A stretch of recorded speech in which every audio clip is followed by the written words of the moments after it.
So it looks like we are ready to get started, and thank you for joining the One Human Nation show if you've just tuned in. And we're going to start by taking a listen at the clip that from the last week's show, just to kind of finish that out, because I really felt like I left you guys kind of hanging. So I do want to remind you that our little disclaimer that we do for each show, and that is the viewpoints expressed in the following program are not necessarily those of WRUU, its license holder, or its staff. So remember that the One Human Nation show is where we can have a safe, honest, open, and hopefully a productive conversation about race and racism. And sometimes that includes having a guest telling their story. Sometimes it is about, listening to some information and learning from some productive documentaries that I listen to on YouTube and think, well, that would be a good fit for the show. So we're going to start with kind of finishing up from the code switching conversation that we had last week. And this particular clip is going to kind of give you a little refresh, but you would have to go to last week's show to get the really true essence of what the black man's burden is now and code switching. So let's take a listen, and then we can jump into the topic for today's show, which is entitled The Line, Poverty in America. So let's get started. We all code switch, but some examples are more effective than others. Okay, let's be real honest. Obama would not be president if he didn't know how to effectively code switch. Obama out. He's really adept at reading his audience. Wagwan, Jamaica. And then putting forth an American English that they can relate to. So what is code switching?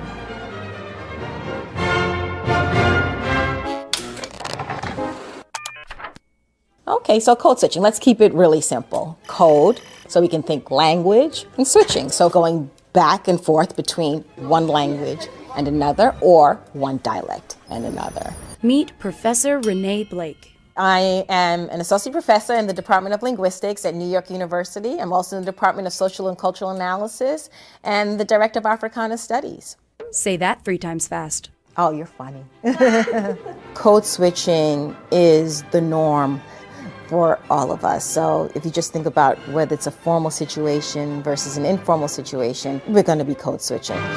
Usually people think of it in terms of language. So here I am speaking, and I'm speaking not only with words, but I'm also speaking with my face, I'm speaking with my hands. But code switching often has higher stakes for black people.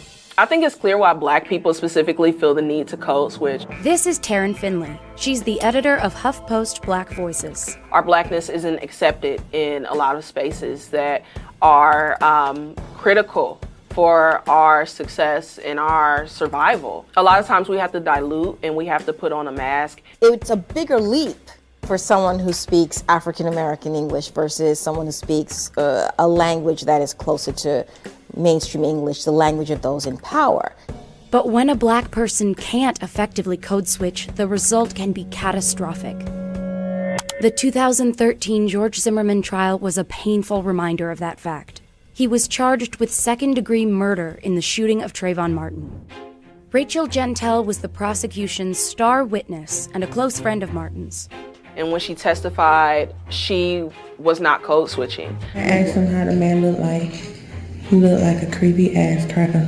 She took the stand, and it became clear that the public wasn't judging the facts of her story. They were judging her language. I don't think she came across as brutally honest. I think she comes across as brutally ignorant. Every time she opens her mouth, her credibility gets chipped away and chipped away. Ultimately, Zimmerman walked free. But the ability to code switch isn't always enough to avoid disaster. Case in point, Sandra Bland. Bland was stopped for failing to signal a lane change. Oh, you seem very irritated. I am. I really am. She's speaking a form of standard or mainstream English. Step out of the car. But yet, the conversation escalates and goes badly very quickly. Drag me out of my own car. Get out of the car! And then you I will light you up. Get out! Wow. Now! Wow. Get out of the car! Really, for a failure to signal. You're doing all of this for Get a failure? over there. And so here what I think is happening, and what we seem to understand, is that there's something about the Black expression that is different or can be misconstrued. Despite her ability to code switch, Bland was arrested. She was later found dead in her jail cell. Our Blackness inherently says trouble in a lot of white spaces and a lot of public spaces. That's why so many people feel threatened and want to call the cops when they see a Black person doing something as benign as waiting for a business meeting to start in Starbucks. So it sounds like racism is the root cause of all of this. We haven't, as a country, confronted racism and really got into the roots of why we code switch, why we feel like we have to straighten our hair in order to get a job, even if we don't want to. That concerns me, because I think the Black body is like every other body, a beautiful body, and should be loved and respected, and not feel anxiety as you walk through the world on a daily basis. I know I feel that anxiety because I do want to be accepted by the world in which I live. Code switching can help Black people navigate white spaces. But at the end of the day, it's not enough to overcome racism. Code switching and respectability politics don't protect us all the time. We're still Black.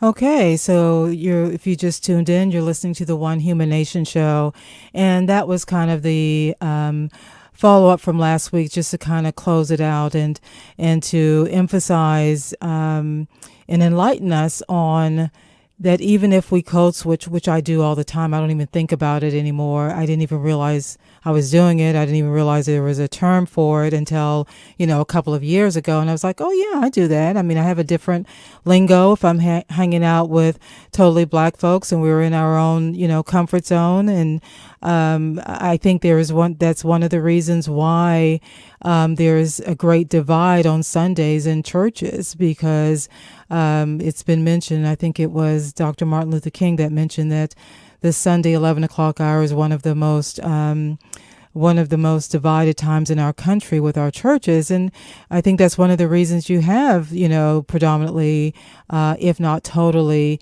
African American churches, because that's where people feel comfortable. They don't have to code switch there. They can be themselves. So we're going to switch gears a little bit, but it still continues on this trend or this, where I am in my journey is really looking at how we are continuously being divided in this country so that we don't focus and collaborate, work together on the bigger issues. So this particular clip that we're going to listen to, it was published in February 20th, 2017, and it's going to be talking about poverty and what poverty is. And we're going to hear stories from different people telling and sharing their stories from different parts of the country. And it's also going to identify how the poverty line is identified by income level in this country.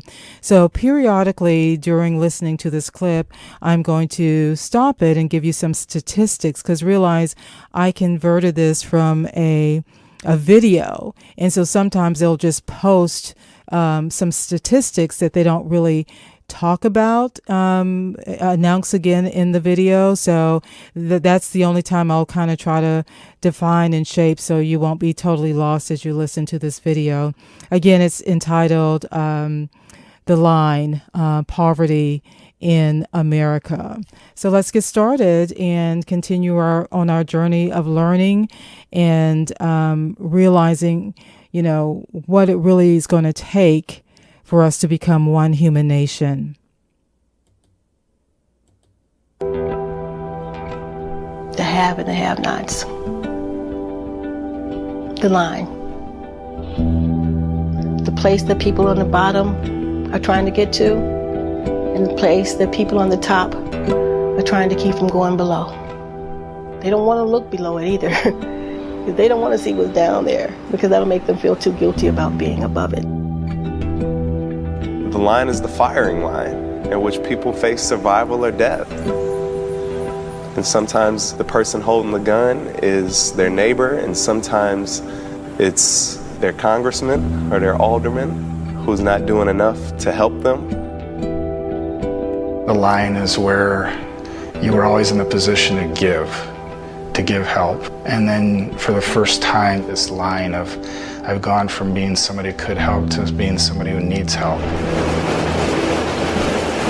There's a certain amount of pride that comes in being independent. And there's a certain amount of shame that comes into having to beg for every little thing that you get.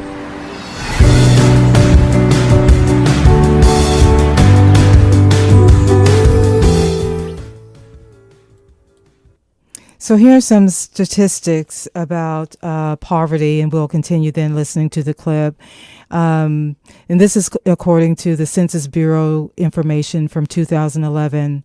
46 million Americans live in poverty. 46 million. And according to the Organization for Economic Cooperation and Development, that is the third highest poverty rate among developed nations, ahead only of Turkey and Mexico. So let's continue to learn about this line. $23,000 is no money, nearly. And yet I could still see. So the other statistics I want to give you before we continue with this is how the poverty line is defined in this in this country.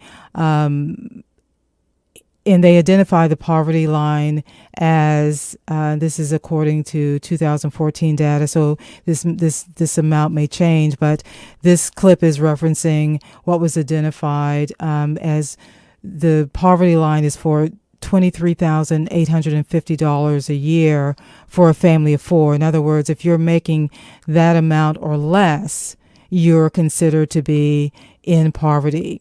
And in addition to that, it talks about 1 in 4 children in our country actually live below the poverty line. So let's continue listening to the impact that this low income level has on poverty. And we're going to hear different stories from people from different economic backgrounds and how they slipped into this poverty level. See families who make $35,000, who are still poor, who are still about to lose their home, who still can't afford groceries. When you start trying to tell people about poverty, they start making excuses and making heartless statements about why people are in poverty, and they don't even have a clue. They don't even have a clue. Some of the most prevalent and damaging stereotypes about poor people are that they're lazy, that they're stupid, they don't have any skills, prefer poverty, that they can't take care of their families. Poor people are working harder, just trying to keep their heads above water than we can even imagine. It's hard. It doesn't matter if you have to stand in line and kind of feel bad about yourself, that you're a failure. You have to cross that line to be able to keep the lights on, to be able to keep feeding your kids. So here's some additional statistics for you as we continue to unpack this this dialogue that's being shared about poverty. So according to some information collected from the U.S. Bureau of Labor, more than 7 million Americans are working low or more jobs just to make ends meet. 1 in 4 children live in poverty in the richest nation on earth, according to the U.S. Census Bureau. So let's continue to listen and learn about poverty in the United States of America.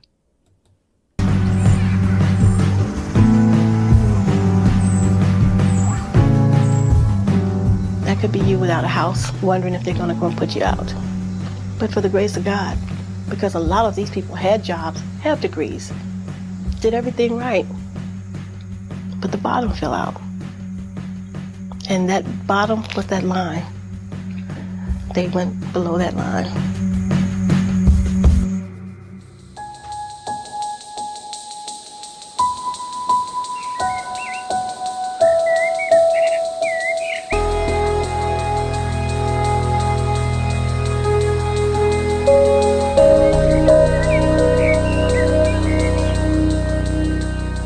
DuPage County is considered one of the richest counties in the state of Illinois. So they're going to talk about what they refer to as the new poverty. And this is for DuPage County, Illinois. It's a suburban area.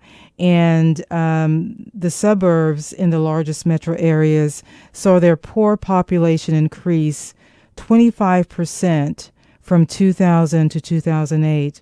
So this is where we're going to, listen to some data about what's happening in the suburban areas, because typically when we think of poverty, we think of, or at least I think of, urban areas. And so it was interesting to learn about poverty, this new poverty in suburban areas. And so we're going to also listen to a story from a gentleman by the name of John.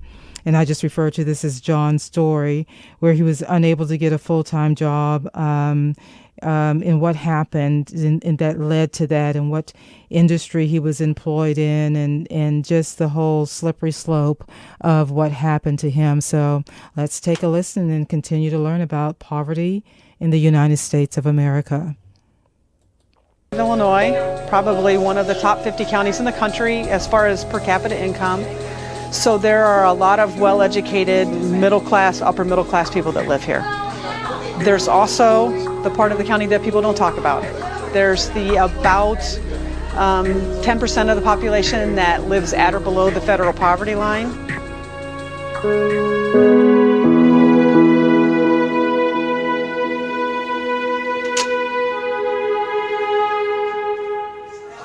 Morning. How you doing? Good morning. You have an appointment for August 11th. Give it back. There you go. You're all set. Thank you. Just have a. This is John telling his story and sharing how he felt and having to go to get assistance to support his family. Just have a seat over there. Okay, thanks. I remember the first time that I tried to go, I just couldn't do it. I drove there and I sat there and I couldn't get out of the car. And the second time I got out of the car, I went in line and then just got either impatient or just sort of embarrassed and just kind of walked away. Because you just don't want to admit that you're that defeated. You've been brought up never to be a charity case, never to have to ask for help, and all of a sudden you're in that position where you got nowhere else to go. And it's hard. And you're here for food pantry today? Right. Okay. And you have a birthday bag for Jason? Yes. Good. All right. How old is Jason? It's going to be 12. Oh.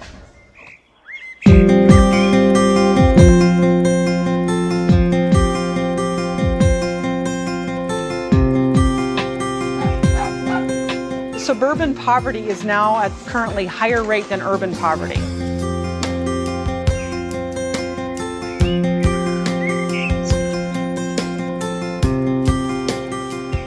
It's been a tidal wave over the last 5 years, whereas maybe before it was a trickle, now it's just suddenly, people standing outside the door of the food pantry waiting for us to open.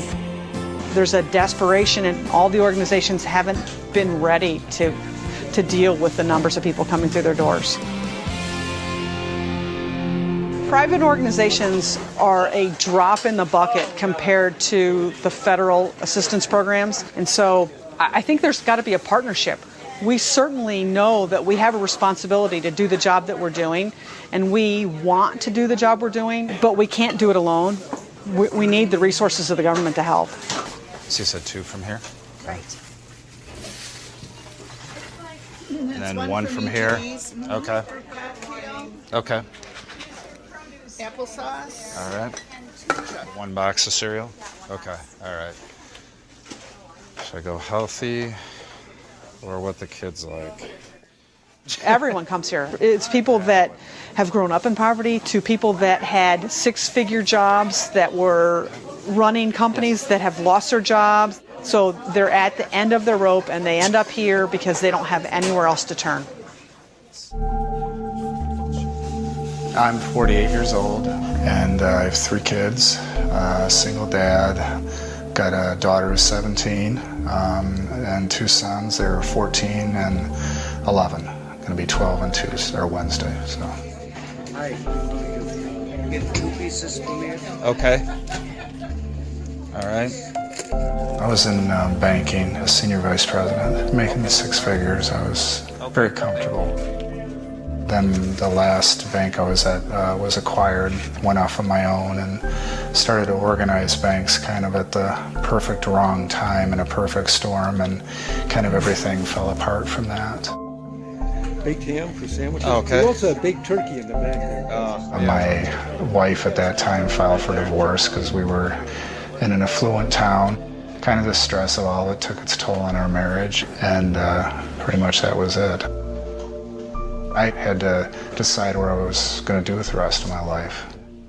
I had always in the back of my mind thought about teaching. My mom was a teacher, my grandmother was a teacher, my sister's a teacher, so I kind of thought, well, maybe this is my signal to make that transition.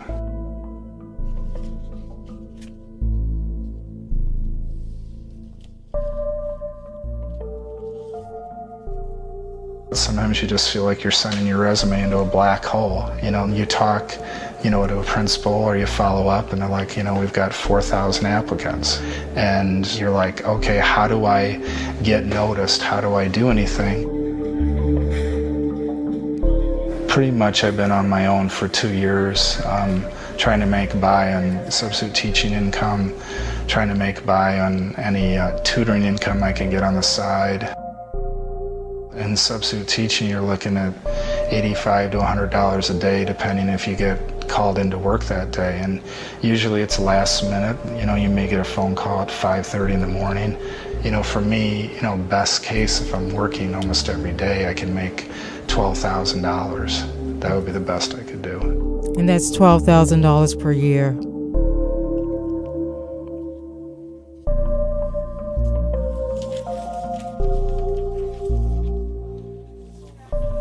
I never thought I would be in that position. I, was a straight A student. I got a high ACT, went to a great school, graduated high honors. Everything is roses. Everything's perfect in your life. Coffee. Always desperate for coffee. You have to work really hard to find the way to get by. The government isn't really seeking you out to say, we want to help you get you back on your feet. All the bread you want? Oh, the bread? Okay. All right. All right. I mean, I'm insulted if somebody says, John, you're just lazy. You're just not trying. You just don't care. I'm like, I care. I care more than anybody. Thank you very much.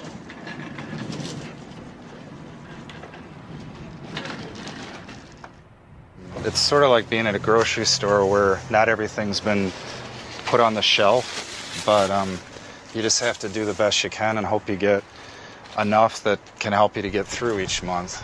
So you kind of put your own choices to the back burner because, you just have to try to look and say, what do you really need?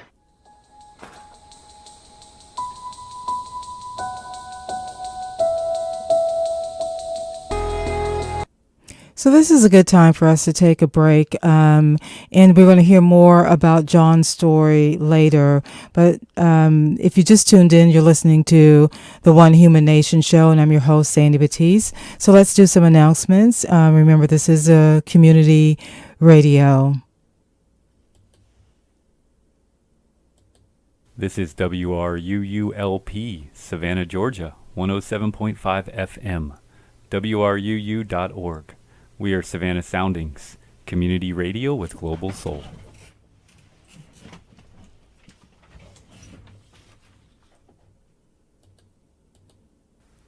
The Georgia Legal Services Program provides free civil legal services for Georgians with low incomes. They can help with issues such as cases related to housing, school discipline, domestic violence, family law, elder abuse, and much more. The Savannah office is located at 6602 Abercorn Street. For more information, visit glsp.org or call 912-651-2180. Location Gallery and WRUU's Art on the Air present 300 and Under, a group art show featuring works by 40 artists. This art show is a fundraiser for WRUU-LP, this all-volunteer community radio station. The opening reception will be from 5 to 8 p.m. on Friday, August the 10th, at Location Gallery at 417 Whitaker Street. For more information, look for 300 and Under or Location Gallery on Facebook. So if you just tuned in, you're listening to the One Human Nation show. I'm your host, Sandy Batiste. So we're doing a deep dive in this subject about poverty and the impact on lives in the United States. And, my whole thought process of where I am now in my journey is it intentional to keep us divided on some of the rhetoric we hear and some of the insightful things that we see on the news constantly, so that we're not focused on what's really the critical issues. So let's continue to listen, and we're going to hear stories from some people that live in other parts of the country. So we're going to get a full picture, not just of suburban poverty, but what it looks like in other areas of the country.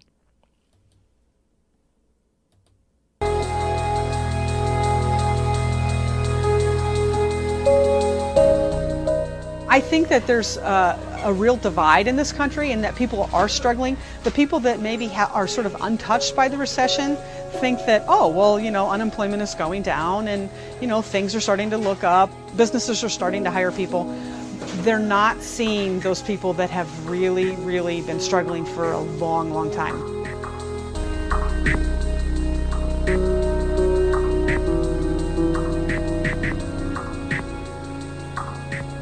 You have to make choices sometimes about what bills you're going to pay. I mean, I've had my gas shut off. I've had my electric shut off. It's horrifying, and it's embarrassing when your kids go to turn on something and it doesn't work. It's the most horrible feeling in the world. Kids just don't get it. I think that's been the hardest thing, is just to answer the questions. My youngest son will just say, "Dad, when are you going to get your car fixed?" And it's like, well, when I can,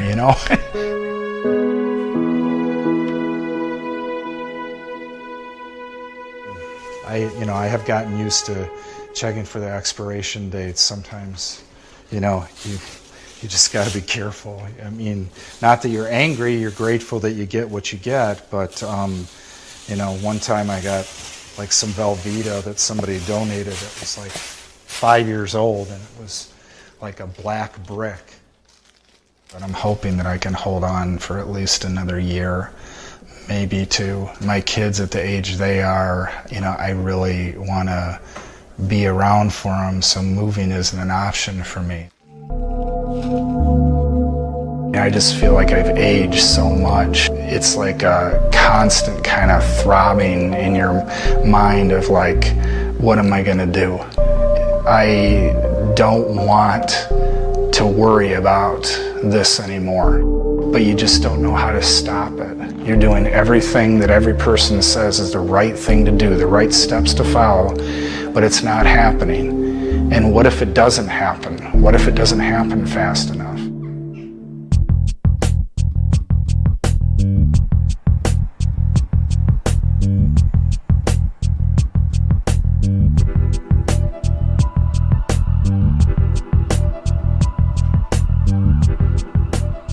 I do think that a lot of the violence and a lot of what is going on right now is associated with people who are living with post-traumatic stress disorder.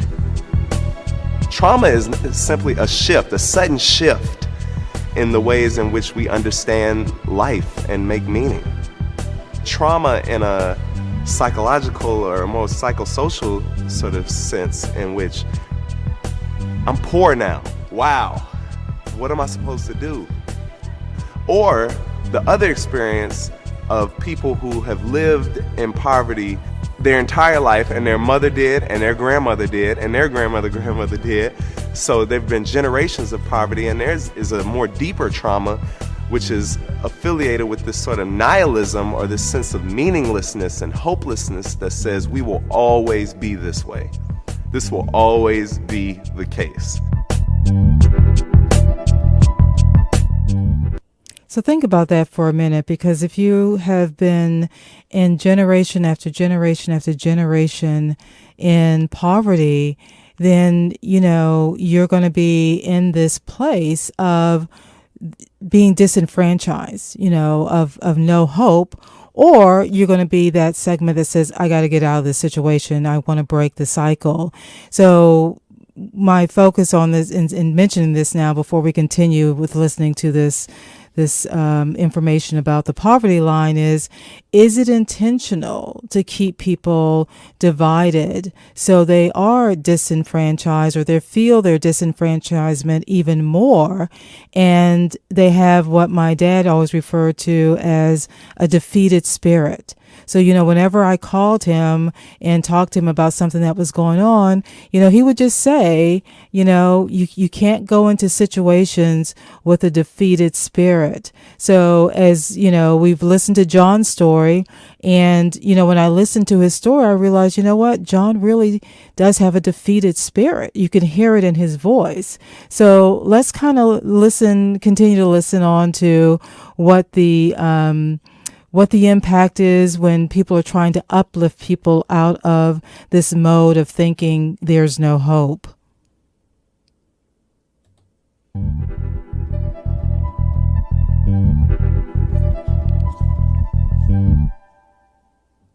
We're on Monroe and Pulaski, and it's considered K-Town, from Pulaski to Laramie, because of the Karloff, Keeler, all the Ks. And this is where I grew up, in this house, with my family, my father, my mother, my 2 sisters, and 3 brothers. So this is Sheila's story. My sister was going to play for a church, which was about a block that way and about 2 blocks over. And she was walking. It was late, around 10 or so. She was coming down around the corner. She was shot and killed. She was shot in the head and killed. The police never came. You know what I mean? They came for that night, but there was never an investigation. So as far as I'm concerned, they never found out who actually killed her. But that destroyed our family, pretty much. That was the beginning of the end of the family that we knew. Just one bullet. We never recovered. One bullet. You know, and we never recovered. I think the thing that bothers me the most is that my sister wasn't a statistic. She had a name. She had a family. She had people that loved her, who depended on her for their survival, literally for their survival emotionally. And it's hard for me even to come down this block. It was a long time that I could even drive down this block, because I always think about the day that I heard the bullet.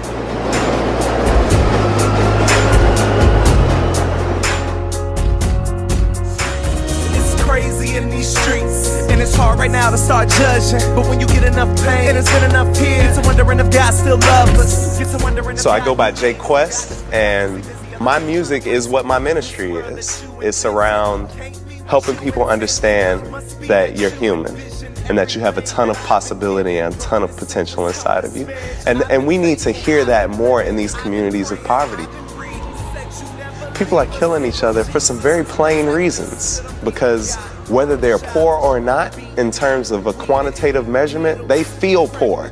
They feel like they need more. They feel less than human. They feel offended by their government. They feel offended by their neighbor. Easy to complain if it's crazy, it's a world we created. It's like my dreams out of reach. This pain and all this grief. If you see God and you happen to speak, tell him it's crazy in these streets. Feel my pain and it's so deep. Most of the young people where I grew up in K-Town, they didn't expect to live past 18, 20. And K-Town is in friends are Chicago. dying, like, around them. Like this is literally a war. They never know from one day to the next if you're going to wake up and your friend is going to be gone, or if it's going to be you. So there is no hope. You know why they're not so keen on education? Because education means you plan to have a future. They don't plan to have a future. They think that the streets are going to kill them. That's their reality.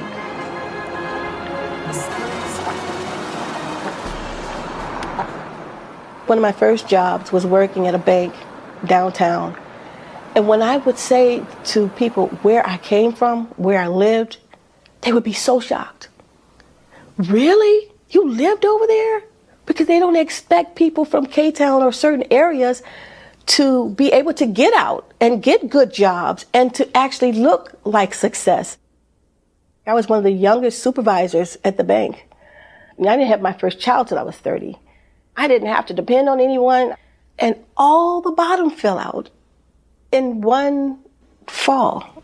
It's just all the bottom fell out.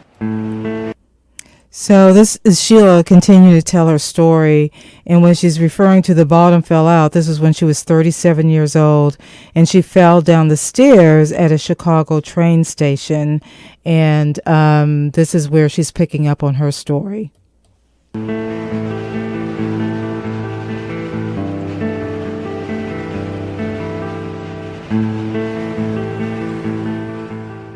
There was a screw. My boot got caught in the screw and I fell head first, 14 feet, into a wall. I broke my arm in two places. I knocked my brain into my spinal column. So it's caused me to start having strokes. I ended up having to have brain surgery where they had to take a big piece of my skull out so my brain could breathe. It took me 15, 20 years to finally get back to where I could be up and around. And keep in mind that I had a 7-month-old, a 2-year-old, and a 6-year-old.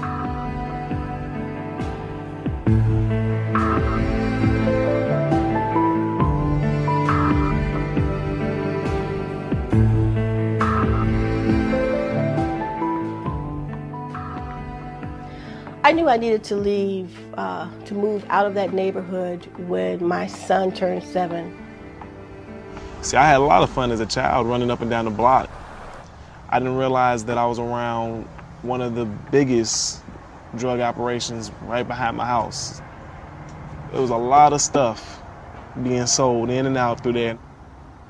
They'd ask me to take something to someone else. I've done that in the building, and I didn't even realize what I was doing. I was just delivering, thinking, hey, they asked me to take this down. Some of these little boys I knew were bad news. He didn't, but I knew.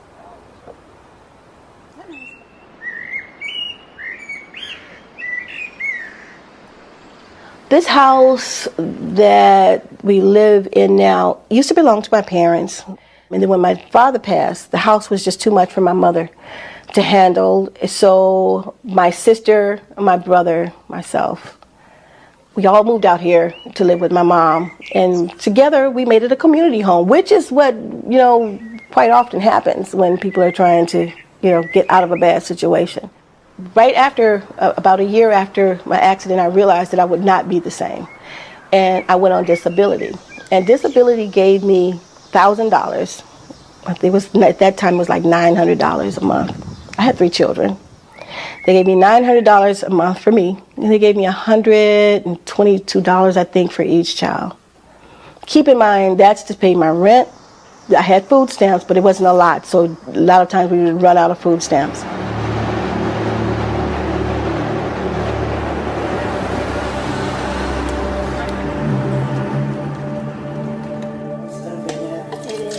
It's not that much stuff in here. Yeah, but it's not as organized as it should be. So here's the statistics for you. 71% of all Supplemental Nutrition Assistance Program, referred to as SNAP benefits, go to households with children. And the average food stamp benefit is $21 a week, according to the U.S. Department of Agriculture. And I'm also looking at the time today. Sheila's continued to tell her story in sharing the conversation that she has with her children, who were very fortunate that they were awarded scholarships for a private school. Be able to shower them. That was my desire, as I think most parents. That was my desire, but I wasn't able to do that.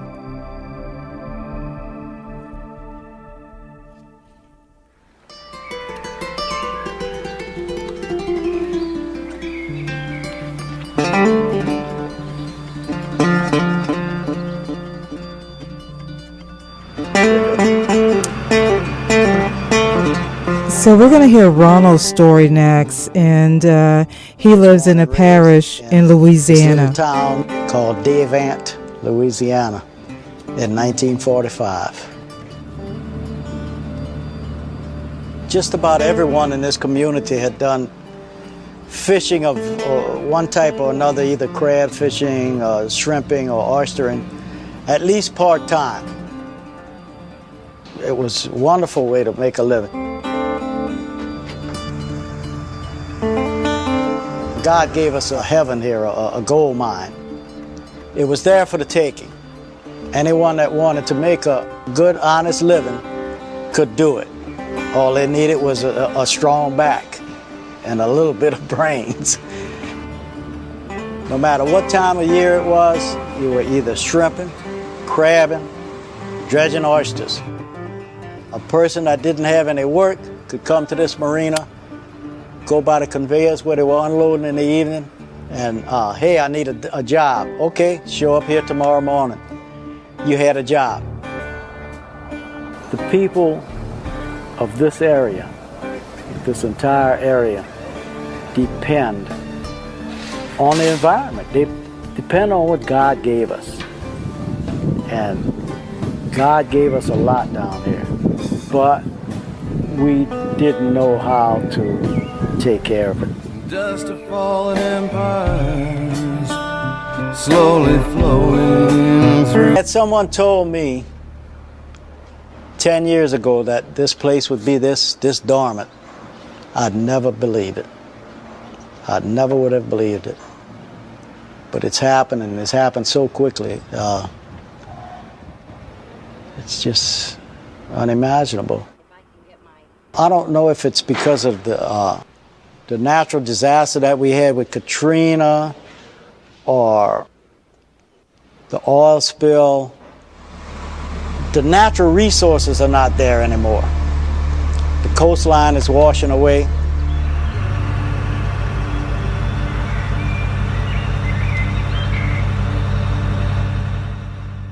So more than half of Louisiana's option, for their where they were making a living, it was pretty much wiped out in 2010 with the BP oil spill. That's what he's referring to.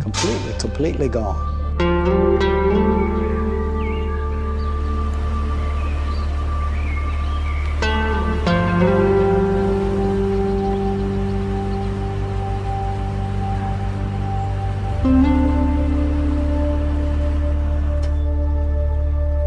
It's a minimum or an average of 3 years before that oyster's ready for the market to be harvested. Next year there'll be no oysters. For 3 years there won't be any oysters. And this year we had a very low harvest of shrimp. So what's going to happen? I don't know. I don't have any confidence in the future.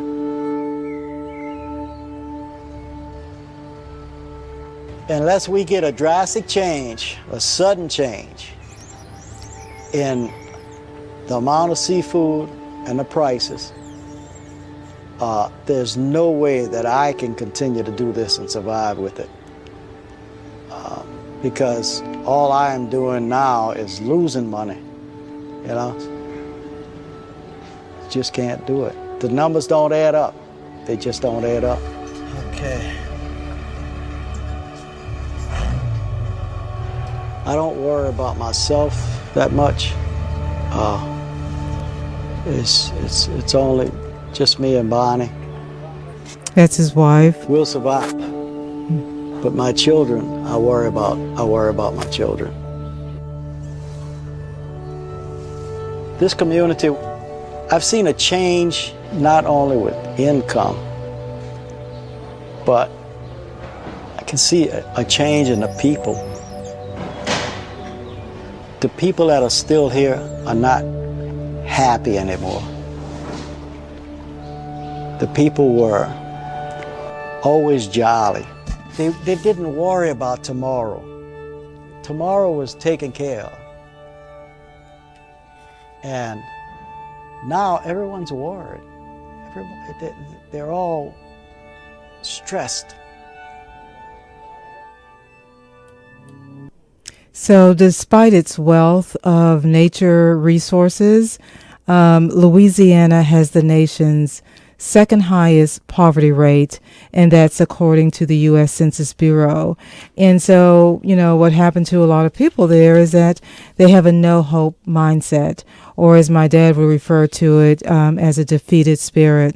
So we're now going to listen to, I think it's going to pick up where this is going to be a story from James, and there will be a follow-up summary from what happened with Ronald's story.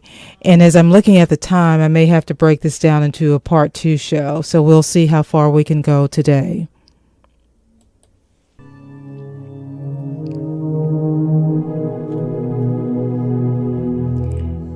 Catholic Charities was here up until last week paying people's utilities for them. They couldn't pay them. And now they're gone. This is still about Louisiana. So a lot of these families that were dependent on that, they don't even have that now. So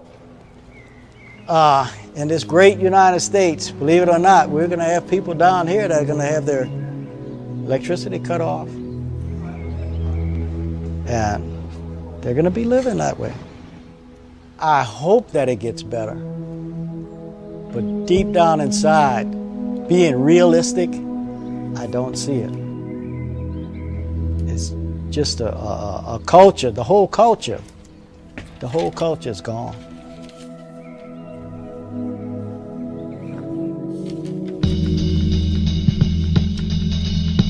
Okay, I think this is the segue into James' story from Charlotte, North Carolina, talking about poverty is struggling to make things work. When you have to struggle paycheck to paycheck, that's poverty. You try to fight yourself out of it, but you can't. You can't.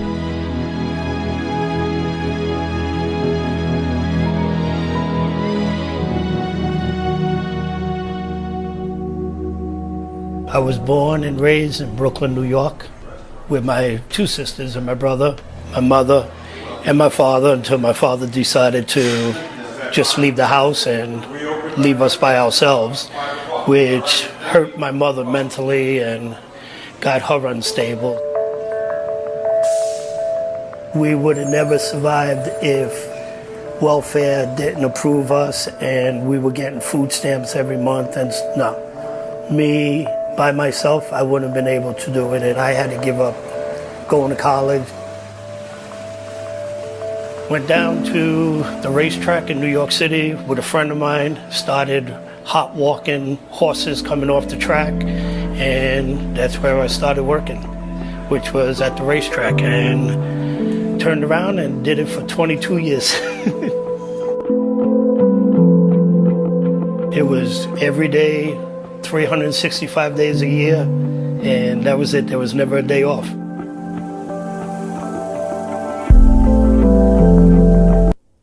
So if you just tuned in, you're listening to the One Human Nation show, and we're talking about the impact of poverty and what that looks like in America. So I am going to have to pick this up next week because we are out of time. I do want to leave you with this particular statistic that the working poor are twice as likely as higher wage earners to be willing to give up sleep in order to work.